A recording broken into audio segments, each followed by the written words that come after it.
Korang dengar tak apa dia cakap? Dia nak bubarkan tim Bakal Wali kalau korang tak ada kerja hasil yang bagus. Korang semua memang tak guna. Tim Bakal Wali tu tahu ke hari ni kita nak bincang pasal projek bunga? Tengoklah ketua dia siapa. Mesti dia tahu alamat Puan Nazrah. Padahal Puan Nazrah yang tolong dia banyak untuk membuat projek. Tak berterima kasih langsung.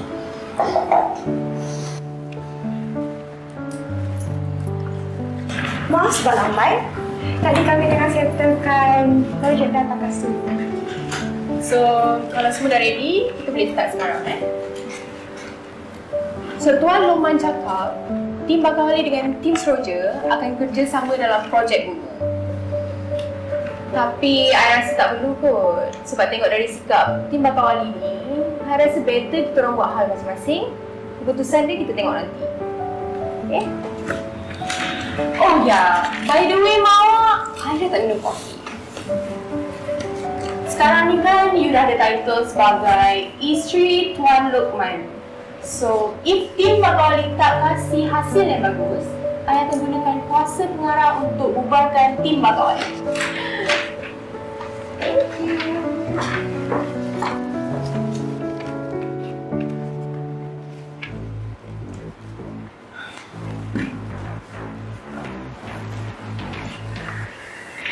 Korang dengar tak apa dia cakap? Dia nak bubarkan tim Bakal Wali kalau korang tak ada kerja hasil yang bagus. Korang semua memang tak guna. Kalau korang tak nak tunjuk data yang bagus untuk projek kali ni, korang semua nak berhenti. Okey. Yang ini, kau dapat dengar Azrah kan?